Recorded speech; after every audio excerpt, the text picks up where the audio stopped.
मोरध्वज नाम के एक राजा थे, बड़े अच्छे राजा थे। उनका नियम था कि दान करके ही भोजन ग्रहण करते थे। और याद रखना मेरी मां, हम हिंदुओं का धर्म यह है कि हम जब रोटी बनाएं तो पहली रोटी नियम से गौ माता की निकालें। हम हिंदुओं का कर्तव्य है कि हम आखिरी रोटी कुत्ते को निकालें। हमारा कर्तव्य है कि हम अपने घर से एक थाली भोजन दीन दुखी और गरीबों को खिलाएं। पहले जब हम भोजन करते थे हमारे भारत में, तो हमारे बाप दादा बाहर निकलकर देखा करते थे कि हमारे द्वार पर कोई बैठा तो नहीं है। अच्छा, पहले के घर ऐसे बनते थे कि घर के बाहर बैठने की एक पट्टी होती थी। पुराने घर ऐसे ही बनते थे कि कोई भी आके बाहर बैठ जाता था, और हम लोग भी बाहर कभी कभी घर वाले भी बैठते थे, बातें होती थी, चर्चाएं, सत्संग। तो पहले हर घर में ऐसा व्यवस्था थी कि बाहर बैठने की एक पट्टी हुआ करती थी, पक्की। पर्ची बोलते थे बाहर, आंगन बोलो, आंगन अलग है, पर्ची बोलते थे, होती थी। जब आप भोजन करने बैठे तो बाहर निकलकर जरूर देखें कि आपके बाहर कोई है तो नहीं भूखा। ऐसा तो नहीं कि आप अंदर भोजन कर रहे हैं और बाहर कोई आपके घर पे ही भूखा बैठा है। आपके द्वार पर कोई भूखा बैठा है, उसके पेट भरने की जिम्मेदारी आपकी है। ये हमारे भारत का धर्म है, हमारा धर्म है, हमारे वेद यही सिखाते हैं। इसलिए अपनी एक थाली आप कभी जाया करो गरीबों के बीच में।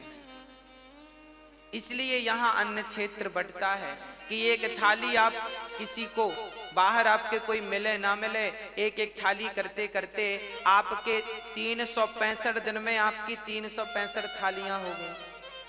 इसलिए यहाँ एक बार अन्न क्षेत्र में आप एक बार अन्न क्षेत्र कराते हैं तो एक साथ 2000 साधु भोजन कर लेते हैं, एक साथ सब लोग खा लेते हैं। तो रोज रोज नहीं खिला पाओ, तो इसलिए अन्न क्षेत्र होता है कि आप सभी को अपने हाथ से प्रसाद बांटें, अन्न क्षेत्र दें। हाँ, तो आपका नियम है, हमारा नियम हो कि हम रोज दें, ना तो फिर साल में एक बार दें। ऐसे अच्छे कार्यों से जुड़ जाएं नियम से। मोरध्वज का भी यही नियम था। रोज ब्राह्मणों को बुलाते, उनके चरण धोते, उनकी सेवा करते, उनकी वंदना करते, उनको भोजन कराते, और उनके कहने पर जो वो कहते वो दान करते। दान अपने मन से नहीं करते थे, ब्राह्मण से पूछते थे आपको क्या चाहिए, जो वो कह दें वो दान करते थे। वो कहें कि हमें गाय चाहिए तो गाय दान कर देते थे, वो कहें हमें सोना चाहिए सोना दान, वो कहें हमारे रहने को घर नहीं है तो जमीन दान कर देते थे। राजा थे, ब्राह्मणों से पूछ कर दान करते थे आपको उनके मन का। ऐसे सत्यनिष्ठ राजा मोरध्वज, इनका डंका बजने लगा पूरे दुनिया में। इनके जैसा राजा, इनके जैसा दानी, इनके जैसा धर्मनिष्ठ ना भूतो ना भविष्य। एक दिन जब भगवान श्री कृष्ण थे तब अर्जुन ने कहा, चूंकि धर्मराज युधिष्ठिर ने यज्ञ किया था, उस यज्ञ में सबको भोजन, लाखों लोगों को भोजन कराया था, और इतना दान दिया गया था कि ब्राह्मण लेकर जा ना सके, कुछ छोड़कर चले गए। एक दिन अर्जुन ने बड़े अहंकार से कहा कि कन्हैया, आज तक मेरे भैया जैसा यज्ञ और दान आज तक किसी ने किया है? तो भगवान है। जब अर्जुन ने कहा कि मेरे भाई युधिष्ठिर जैसा यज्ञ, इनके जैसा है कोई धर्मात्मा दानी, तब भगवान मुस्कुरा के बोले, अर्जुन तुम्हारे भाई का नाम तो दानियों में सबसे नीचे है। अब अर्जुन को बड़ा बुरा लगा, इतना दान करने के बाद भी लिस्ट में नीचे नाम। तो अर्जुन ने कहा, फिर ऊपर किसका नाम है? भगवान ने कहा आप अर्जुन तुम मत सुनो, अपना काम करते रहो। नहीं नहीं प्रभु बताओ ऊपर नाम किसका है? तब भगवान ने कहा सबसे ऊपर नाम है मेरे प्यारे भक्त मोरध्वज का। अर्जुन को बड़ा बुरा लगा। अर्जुन को लगा कि मेरे भाई से बड़ा दानी, उनको डाउट था कि मेरे भैया से बड़ा दानी हो नहीं सकता। अर्जुन बोले प्रभु हमें देखना है कि वो कैसा दानी है, क्या दे सकता है। अरे हमारे भाई ने क्या नहीं दिया, धर्मराज युधिष्ठिर ने इतना दिया पंडित जी ले जा ना सके, ऐसा वो क्या दे सकता है। अर्जुन मानने को तैयार नहीं थे। मैं नहीं मानता कि वो दानी है। भगवान बोले तो परीक्षा ले लो। भगवान ने कहा ले लो। अर्जुन ने कहा आपके सहयोग के बिना परीक्षा संभव नहीं है। तो प्लान बनाया गया, यमराज जी को बुलाया गया, यमराज को शेर बना दिया गया, तुम शेर बन जाओ। बूढ़े शेर, दांत टूट गए सारे। और अर्जुन ब्राह्मण बन गए और भगवान श्री कृष्ण भी ब्राह्मण बन गए। 2 पंडित जी और 1 शेर, तीनों चले मोरध्वज के द्वार पर। भिक्षाम देही, भिक्षाम देही, हे राजन हमें भिक्षा दो। तुरंत राजा दौड़कर आए, ब्राह्मण आइए आइए आइए, स्वागत है, मेरे तो भाग्य खुल गए, आप जैसे दिव्य ब्राह्मणों का पदार्पण घर में हुआ। आए, मोरध्वज ने चरण धो करके, ब्राह्मण घर में कभी भी आए तो अपना अहंकार त्याग करके उसके चरण धोकर उसको अंदर ले जाइएगा। जब उसके चरण धोकर अंदर ले जाएंगे तो आपके सारे समस्त पाप नष्ट हो जाएंगे।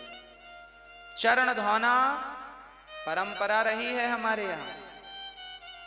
एक बहुत बड़े कोई व्यक्ति थे, ज्ञानी, वो भी ब्राह्मण थे। उन्होंने अपनी बेटी की सुंदरता देखी तो एक सुंदरता देखकर एक लेख लिख दिया, मेरी बेटी इतनी सुंदर है, इतनी सुंदर, इतनी सुंदर। जैसे ही वो अपनी बेटी की सुंदरता का निरूपण अपने एक ग्रंथ में कर रहे थे तभी उनको कोढ़ का रोग हो गया। ब्राह्मणों को बुलाया, भाई हम तो देखो बेटी के ऊपर ये ग्रंथ तैयार कर रहे हैं, बेटी कितनी सुंदर है, लोग पढ़ेंगे, हमें कोढ़ क्यों हो गया। तब ब्राह्मणों ने कहा कि बाप थोड़ी बेटी की सुंदरता का वर्णन कर सकता है। अरे सुंदरता का वर्णन तो पति कर सकता है पत्नी की, मेरी पत्नी ऐसी सुंदर है। आप क्या तैयार कर रहे हैं ग्रंथ? आपको उसी पाप से रोग हो गया है, अब ठीक कैसे होगा? बोले सारे ब्राह्मणों को बिठाओ, इनके चरण धो और इनके चरण के धोए हुए जल से स्नान कर लो, अपने आप आपका रोग ठीक हो जाएगा। जब ब्राह्मणों के चरणों के धोने से स्नान किया तब उनका रोग ठीक हो गया।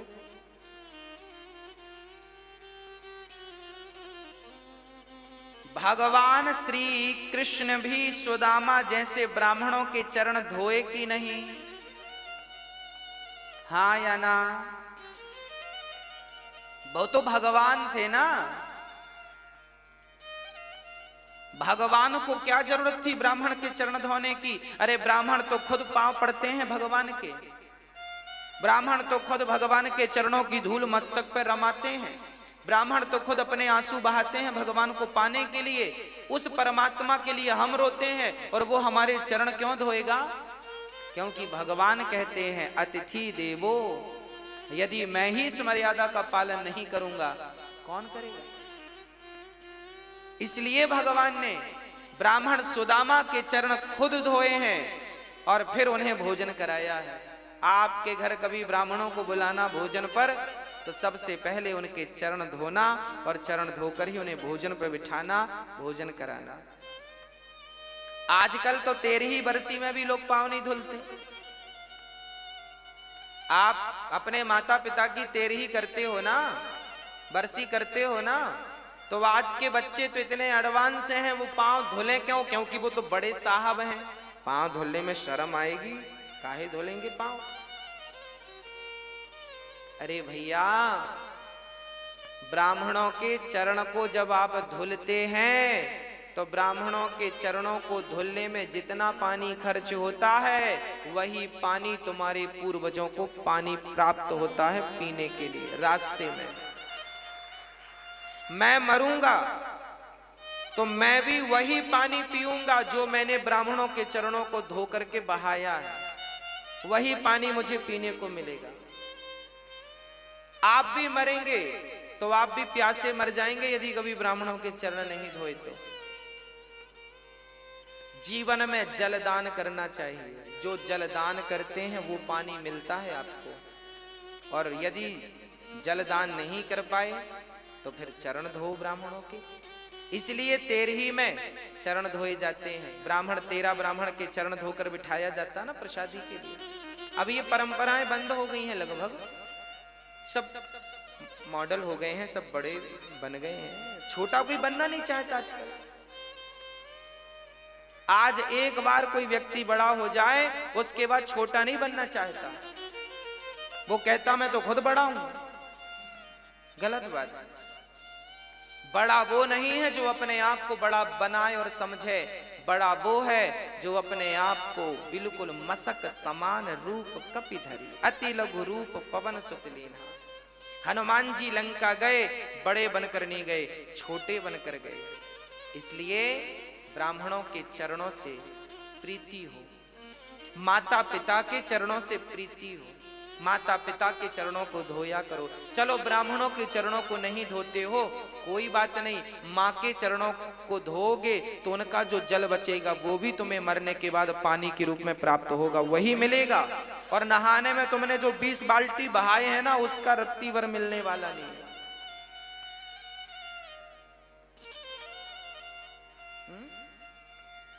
गौ माता को जो पानी पिलाया है वो पानी भी आपको प्राप्त होगा।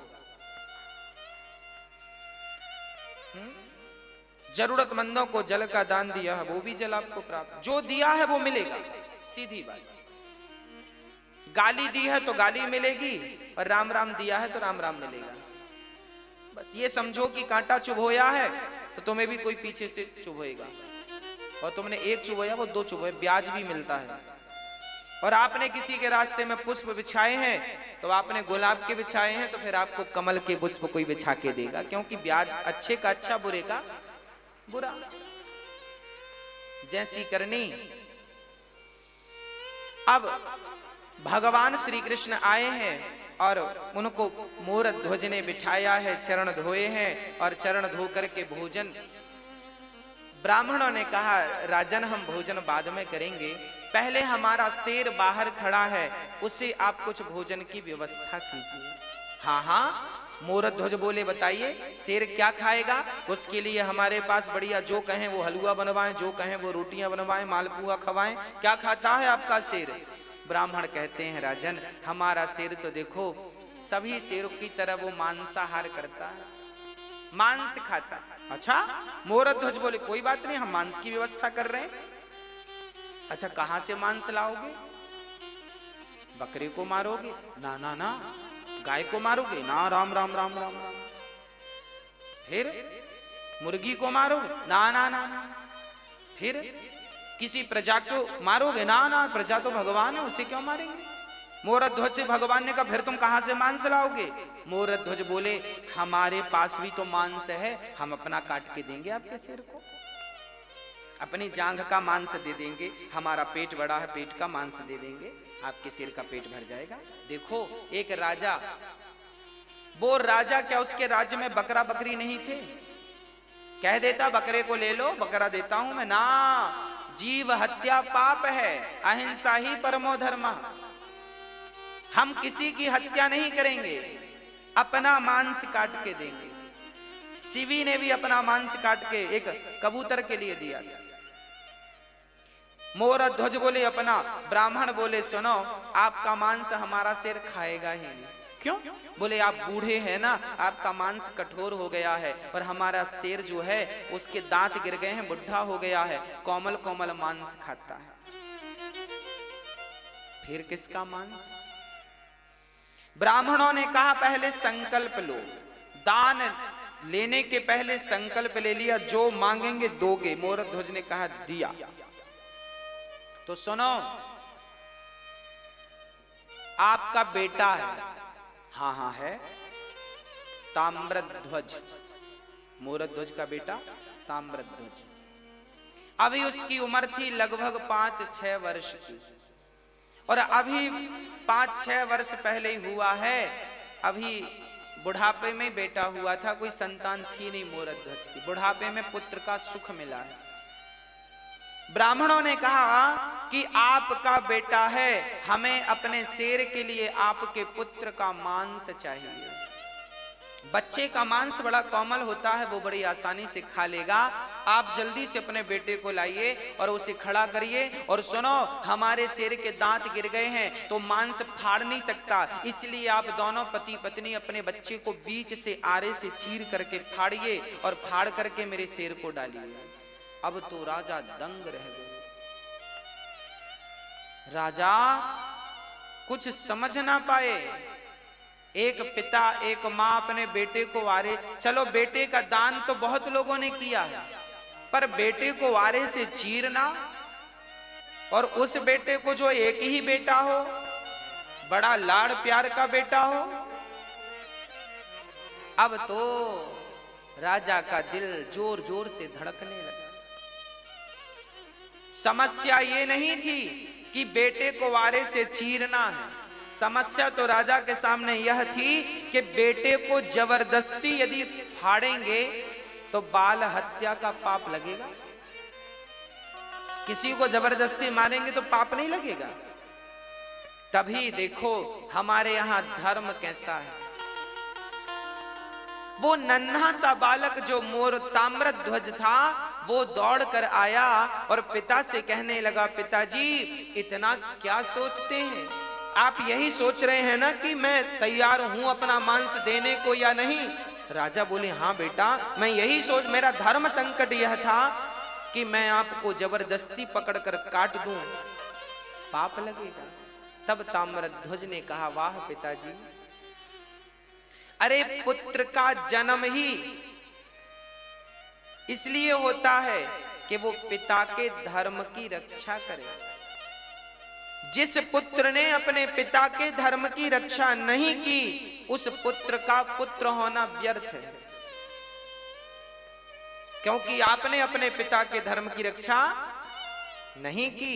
उस बेटे ने कहा, पिताजी आज आपका धर्म ना चला जाए, इसलिए अपने धर्म को बचाइए। बेटा चला गया तो कल दूसरा बेटा आ जाएगा, पर धर्म चला गया तो दोबारा धर्म लौट कर नहीं आएगा। इसलिए धर्मो रक्षति रक्षित, धर्म की रक्षा करो।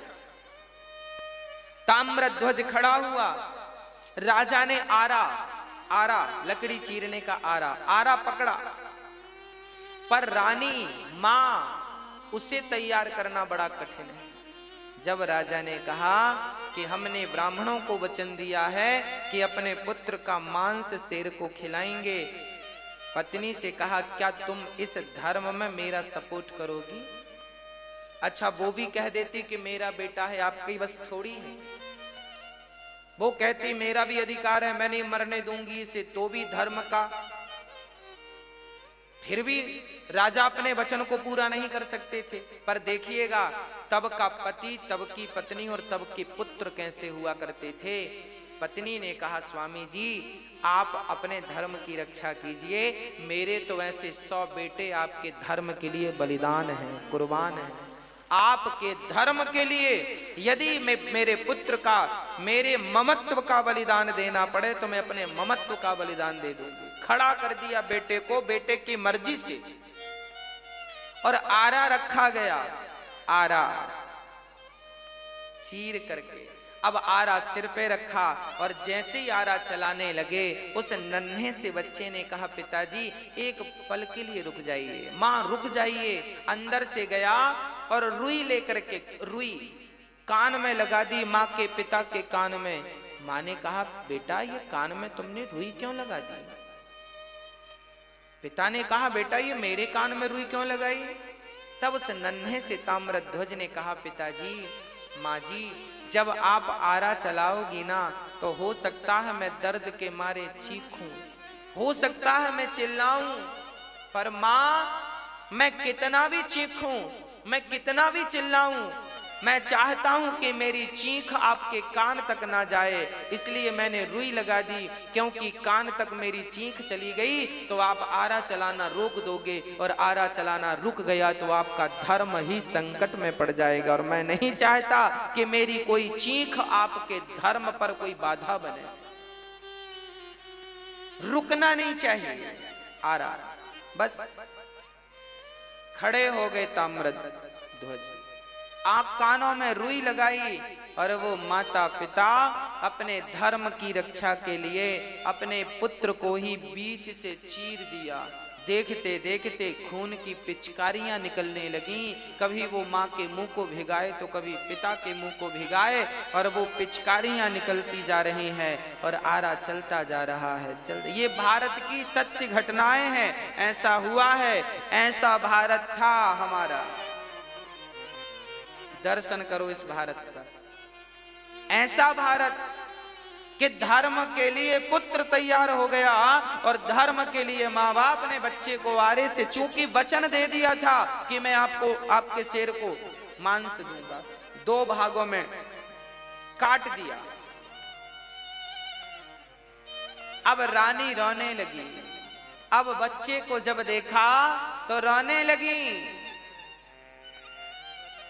ब्राह्मणों ने कहा खबरदार, यदि आप रोए तो हमारा शेर मांस खाएगा नहीं, चला जाएगा भूखा, आपको रोना नहीं है। अब देखो, माँ ने बेटे को आरे से चीरा है, बेटा मर गया है, पर शर्त यह है कि इसके मरने पर रोना नहीं। अरे रोकर ही अपना दुख कम कर लेती वो माँ, पर रोने में भी पाबंदी लगा दी। ब्राह्मणों ने कहा इसका दायां भाग उठाकर मेरे शेर को डाल दो और बायां भाग ले जाकर फेंक दो। तब उस मां की आंखों से एक आंख से आंसू निकल गए। ब्राह्मणों ने कहा मां रोई क्यों? तब कहा उस मां ने, मेरे पुत्र का एक अंग तो आपके काम आ सका, पर दूसरा अंग आपके काम ना आ सका, इसलिए आंखों से आंसू निकल आए। शेर ने उस मांस को खा लिया और अब ब्राह्मण बड़े प्रसन्न हुए। ब्राह्मणों ने कहा राजन, अब हमें भी भूख लग रही है, अब हमें भोजन परोसो। राजा रानी ने थाल लगाई और ब्राह्मणों को परोसा, और ब्राह्मण जैसे ही रोटी तोड़कर अपने मुंह तक ले गए, वापस रख दिया। ब्राह्मणों ने कहा राजन, हम आपके घर भोजन नहीं करेंगे। क्यों नहीं करेंगे? क्योंकि आप हत्यारे हैं। कौन सी हत्या? आपने अभी अभी अपने बच्चे को मारा, और हत्यारों के घर हम भोजन नहीं करते। ये कहकर ब्राह्मण जाने लगे, तब मोर ध्वज चरणों में गिर पड़ा। महाराज, मेरे घर से अतिथि भूखा चला जाएगा तो मेरे जीवन भर की भक्ति, जीवन भर का पुण्य आज बेकार हो जाएगा। ब्राह्मण देवता, मेरे घर से आप भूखे ना जाइए, आप भूखे ना जाइए। ब्राह्मणों ने कहा आप हत्यारे हो। अरे मोरध्वज ने कहा मैंने हत्या नहीं की, आपने ही तो कहा था। हमने कुछ नहीं, हम नहीं जानते। हमने कहा जरूर था, पर आपने तो हत्या की है, तो हत्या का तो पाप लगेगा, और तुम जैसे बाल हत्यारे को घर हम भोजन करेंगे, ये कहकर जाने लगे। तब मोरध्वज ने विचार किया, बात तो सही है, मैंने अपने धर्म की रक्षा के लिए अपने माथे पर पुत्र की मृत्यु का कलंक ले लिया। लोग क्या कहेंगे, कैसा राजा है, अपने धर्म के लिए अपने पुत्र को मार डाला। ये कहकर राजा रोने लगे, हे विधाता, कैसी कठिन परीक्षा ले रहे हो, ये हत्या का पाप मेरे माथे पे लगेगा तो मैं कैसे जीवित रहूंगा। ये कहकर कि राजा मूर्छित हुए, और जब होश आया तो उन राजा ने कहा, हे विधाता, हे ईश्वर, यदि मैंने आज तक सपने में किसी का दिल ना दुखाया हो और मेरे घर से कोई अतिथि आज तक संतुष्ट होके ना गया हो, मैंने सदा संतुष्ट करके भेजा है सबको, आज तक यदि मेरी सेवा पूजा से आप प्रसन्न हैं तो हे नाथ मुझे इस धर्म संकट से उबारिए। और कहते कहते मोरध्वज ने कहा, बेटा ताम्रध्वज, एक बार तूने मर करके अपने पिता के धर्म को बचाया है, पुत्र एक बार जीवित होकर अपने पिता के धर्म को बचा ले। यदि आज तू जीवित नहीं हुआ तो तेरे पिता का धर्म चला जाएगा, तेरी मृत्यु व्यर्थ हो जाएगी। ये कहकर मोरध्वज नीचे गिरे। तभी अंदर से आवाज आ गई, पिताजी मैं मरकर भी आपके धर्म की रक्षा करूंगा और जिंदा होकर भी आपके धर्म की रक्षा करूंगा। अंदर से दौड़ता हुआ उनका बेटा आया और पिता ने हृदय से लगा लिया और पलट कर देखा तो ना वहां कोई शेर था ना कोई ब्राह्मण थे, वहां तो स्वयं भगवान श्री कृष्ण शंख चक्र गदा पद्म लेकर के खड़े थे, चतुर्भुज रूप में खड़े थे। अर्जुन की आंखों में आंसू गिर रहे थे, झरझर आंसू निरंतर गिर रहे। मोरध्वज बोले, प्रभु आप? हाँ। मोरध्वज रोने लगे, वाह प्रभु, क्या आपको भी मुझ पर भरोसा नहीं था जो आप मेरी परीक्षा लेने चले आए? अरे कम से कम आपको तो भरोसा होना चाहिए था। भगवान रोने लगे, मोरध्वज यदि मैं सबसे कहता कि तू सबसे बड़ा दानी है तो कौन मानता, पर आज तूने साबित करके सिद्ध करके दिखा दिया कि इस धरा पर, इस सृष्टि पर आपके जैसा दानी ना भूतो ना भविष्यति, ना हुआ था, ना हुआ है, ना कभी होगा। अब तो हृदय से लगा लिया भगवान ने। और अर्जुन तो बड़े शर्मिंदा हो गए जो अपने भाई युधिष्ठिर को दानी कह रहे थे। आज इन्हें पता लगा कि ये दानी नहीं, मोरध्वज दानी। हाँ, मोरध्वज जैसा कोई दानी नहीं, सबसे बड़े दानी मोरध्वज। इसलिए धर्मो रक्षति